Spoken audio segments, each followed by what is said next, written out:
Good morning student. BA first semester education की class में हमारा आज का टॉपिक है राष्ट्रीय एकीकरण की आवश्यकता। इससे पहले के लेक्चर में हमने राष्ट्रीय एकीकरण का अर्थ जाना।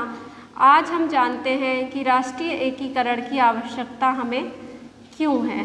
ठीक है, जैसा कि पिछले लेक्चर में मैंने आपको बताया था कि किस तरह से हम राष्ट्रीय एकता के माध्यम राष्ट्रीय एकता को कायम करने के लिए शिक्षा का सहारा ले सकते हैं, लेकिन उससे पहले हम इसकी आवश्यकता को समझेंगे कि राष्ट्रीय एकीकरण की आवश्यकता है क्यों, आखिर क्या ज़रूरत है राष्ट्रीय एकीकरण की। ठीक है, तो बच्चों जैसा कि मैंने आपको पिछले लेक्चर में भी बताया था कि जब हमारा देश गुलाम था तब राष्ट्रीय एकता के फलस्वरूप ही हमारे देश को आज़ादी मिली और हम आज़ाद हुए। ठीक है, इसी तरह से समय समय पर कई विघटनकारी शक्तियाँ होती हैं और राजनीतिक पार्टियाँ भी होती हैं जो कि हमारे देश में एकता को स्थापित नहीं करने देना चाहती हैं, ताकि हम समय समय पर लड़ झगड़ कर किसी तरह से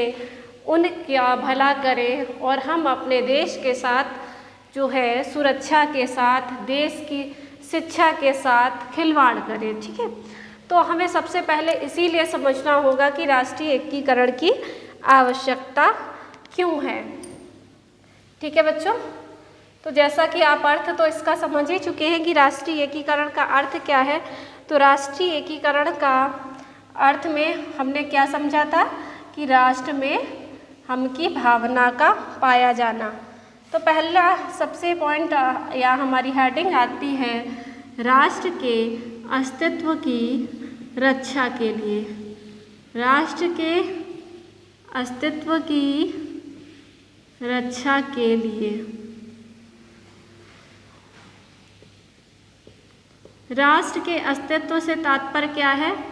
राष्ट्र के अस्तित्व से हमारा तात्पर्य है कि जो हमारे राष्ट्र का अस्तित्व है, जैसे कि हर राष्ट्र अपने आप में कुछ हमारे राष्ट्र की जो संस्कृति है, ठीक है, इसके अलावा नियम है, कानून है, हमारे राष्ट्र का अस्तित्व है, एक नाम है। जैसा कि आपने पहले भी सुना होगा कि भारत को सोने की चिड़िया कहा जाता था। तो अपने राष्ट्र के अस्तित्व के लिए या अपने राष्ट्र के अस्तित्व की रक्षा करने के लिए हमें राष्ट्रीय एकता या राष्ट्रीय एकीकरण की आवश्यकता पड़ती है। ठीक है, क्योंकि जब हम राष्ट्रीय एकीकरण को जानेंगे, उसके महत्व को जानेंगे, हम तभी अपने राष्ट्र के अस्तित्व की रक्षा कर सकने में सक्षम होंगे। तो पहला जो हमारा पॉइंट आता है वो क्या आता है? राष्ट्र के अस्तित्व की रक्षा करने के लिए हमें राष्ट्रीय एकीकरण की आवश्यकता होती है। ठीक है, और राष्ट्रीय एकीकरण के में क्या होता है? हम की भावना का पाया जाना। राष्ट्रीय एकता में क्या है? मैं नहीं बल्कि हम की भावना का होना पाया जाता है। ठीक है, अब हम नेक्स्ट देखते हैं राष्ट्र के शासन तंत्र में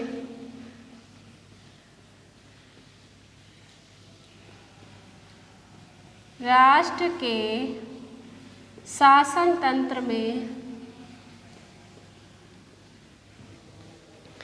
आस्था उत्पन्न करने हेतु राष्ट्र के शासन तंत्र में आस्था उत्पन्न करने, इसे आप लोग डिटेल में भी लिख सकते हैं जैसे एग्ज़ाम में आता है। तो अभी मैं इन्हीं हेडिंग्स को, इन्हीं पॉइंट्स को क्लियर कर रही हूँ, जिससे आप हेडिंग में डिटेल में एग्ज़ाम में भी कर सकते हैं।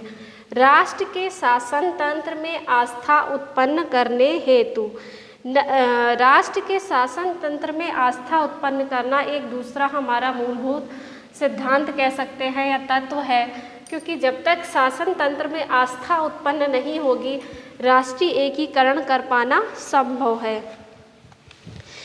और इसके लिए हमारे भारत में आपको पता होगा कि लोकतंत्र है ना, लोकतंत्र को हम क्या कहते हैं? लोकतंत्र से तात्पर्य जनता का शासन जनता के लिए, जनता के द्वारा होना।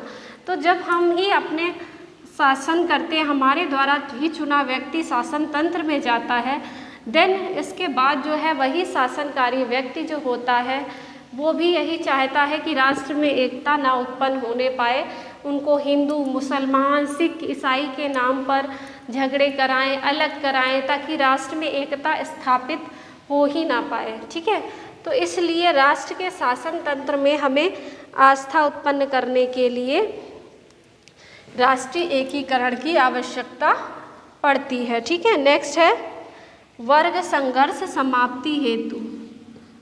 वर्ग संघर्ष समाप्ति हेतु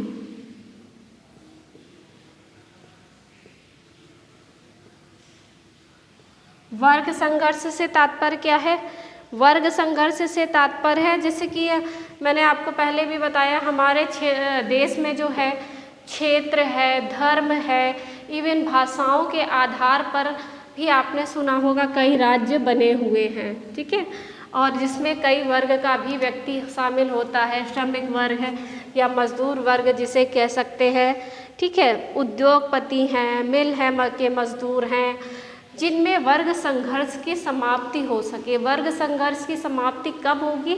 जब हम सब समझेंगे कि हमें एकीकरण यानी एकता स्थापित करने के लिए, चाहे वो मजदूर व्यक्ति हो या फिर उद्योगपति हो या कोई बहुत बड़ा बिजनेसमैन हो, हमें सभी की आवश्यकता पड़ती है, क्योंकि हम सब हैं तो इस देश के नागरिक ही, चाहे वो उच्च वर्ग के हों या निम्न वर्ग के हों।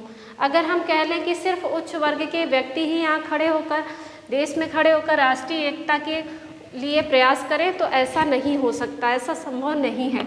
उसके लिए देश में हमें सभी व्यक्तियों को धर्म, जाति सब कुछ भुलाकर सिर्फ एक होना पड़ेगा। तो वर्ग संघर्ष की समाप्ति के लिए भी राष्ट्रीय एकता की आवश्यकता होती है। ठीक है, नेक्स्ट हमारा आता है सांप्रदायिक एकीकरण हेतु। सांप्रदायिक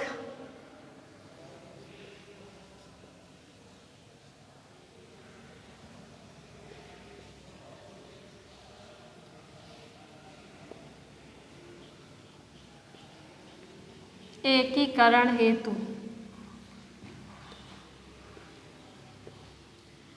सांप्रदायिक एकीकरण क्या होती है? सांप्रदायिक अर्थात सांप्रदायिकता, जैसे मैंने बताया था अभी, इससे पहले भी मैंने आपको बताया।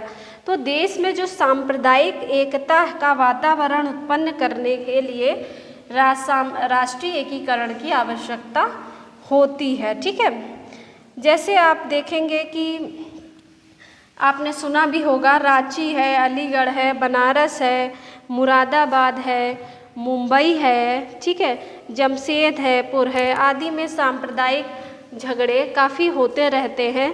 ठीक है, और जो जिससे क्या होता है, जान माल का भी खतरा होता है और राष्ट्रीय संपत्ति का भी नुकसान होता है। तो इन सभी झगड़ों को खत्म करने के लिए राष्ट्रीय एकीकरण काफ़ी हद तक सहायक हो सकता है। ठीक है, तो इसलिए हमें सांप्रदायिक झगड़ों को खत्म करने के लिए सांप्रदायिक एकीकरण की आवश्यकता होती है। नेक्स्ट है हमारी राष्ट्र की सुरक्षा हेतु। इस हेडिंग या इस पॉइंट से तो हम सभी लगभग शायद अवगत होंगे, क्योंकि हाल ही में आप लोगों ने देखा होगा, इससे पहले भी सुनते होंगे कि कई सारे देश हैं, कहीं किसी देश का युद्ध चल रहा है, कहीं किसी देश का युद्ध हो रहा है। तो ये युद्ध जो हो रहे हैं, इन युद्धों से क्या हो रहा है, हमारे जान माल की हानि हो रही है। सांप्रदायिक दंगों या झगड़ों से देश की सुरक्षा को भी हानि पहुंच रही है। कई सारे ऐसे कारण पनप रहे हैं जिससे हमारी राष्ट्र की सुरक्षा खतरे में आ रही है, चाहे वो हम अपने देश भारत देश की बात करें या फिर अन्य देशों की बात करें। ठीक है, तो हमें राष्ट्र की सुरक्षा हेतु भी है क्या राष्ट्रीय एकीकरण की आवश्यकता पड़ती है। ठीक है, राष्ट्रीय एकीकरण भारत की सीमाएं भी तो आतंकवादी पाकिस्तान, जैसा आप जानते ही हैं, है ना, पाकिस्तान और विस्तारवादी चीन से लगी हैं। इसके अलावा भारत और पाकिस्तान का युद्ध की बात करें तो इसके विषय में भी आपने सुन रखा होगा। तो कहीं ना कहीं अगर हमें इन सभी से निपटना है तो हमें राष्ट्र में एकता लाना पड़ेगा। जैसा कि आपने को मैंने शुरुआत में ही बताया था कि अगर भारत देश है हमारा गुलाम रहा है तो कहीं ना कहीं एकता थी जिसके कारण हम इस गुलामी से आज़ाद हो पाए, अदरवाइज़ हम आज भी उन्हीं गुलामी की जंजीरों में जकड़े हुए होते। तो आगे ऐसा भविष्य में ना हो, किसी तरह के झगड़े ना हो, देश में सुरक्षा कायम रह सके, हम सभी अच्छे से रह सके, इसके लिए हमें आवश्यकता होगी राष्ट्रीय एकीकरण की। और उसको किस तरह से लाया जा सकता है उसको मैं आपको नेक्स्ट लेक्चर में बताऊंगी। आज की क्लास में इतना ही। ओके बच्चों, थैंक यू।